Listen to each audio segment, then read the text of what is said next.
So, sa previous video, gumawa ako ng parang experiment na pattern for mestiza sleeve ng Filipiniana. At ngayon, titignan ko naman kung gaano siya ka-effective. So, yung ginawa ko, talagang sinunod ko lang yung lahat ng nasa pattern. Inuna ko yung pelon, tapos yung lining sa loob ng sleeve. And then, tinahi ko lang yung lahat ng edges, lalo na dun sa lining, para hindi siya naghihiwalay. Mas maganda siguro kung fusible na fabric yung gagamitin nyo as pampatigas na tela. Pero, kailangan nyo pa rin mas maganda, tahiin pa rin yung edges para meron na rin kayong marka. Kagaya nito, hindi nyo na kailangang markahan isa-isa.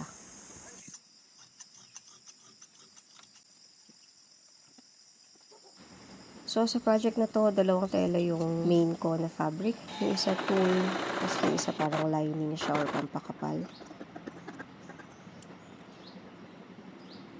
So, kagaya ng lagi, uunahin natin yung hem sa ilalim para malinis. Tapos, iniwan ko muna yung tulle, tapos tinahi ko yung taas na part. So, at this point, magkakasama na yung lining natin tsaka yung main na tela. Dito, nagmamark naman ako ng center ng triangle. This way, meron na akong clue kung saan ko itutupi yung triangle. So, mamaya makikita natin.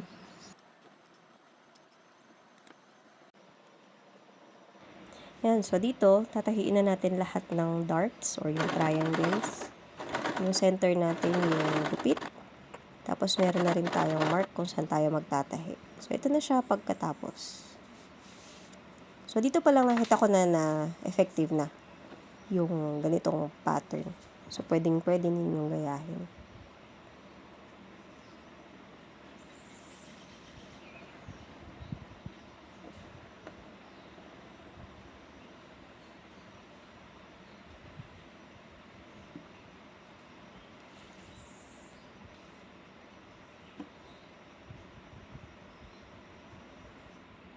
Yan, so, mga finishing touches na lang, mga additional na design, na style, ilalagay ko dito.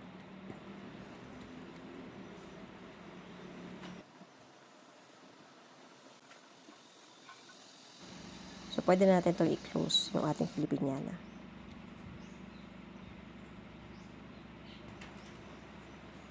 Yan. So, paplansyahin nyo na lang to, gagawa nyo ng paraan para mas maging matigas or mas matigas na pilon yung gamitin ninyo.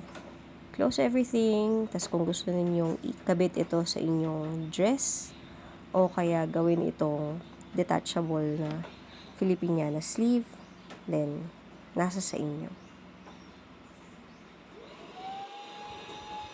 So, ito na yung finished product. Sobrang happy ako dahil yung experiment na to ay matagumpay at hindi na sayang yung mga tela na actually retaso na rin naman. So, kung gusto ninyong gayahin yung pattern na ginawa ko, tag nyo ako sa project nyo. Gusto ko rin makita yung gawa nyo. Salamat sa panonood. Bye!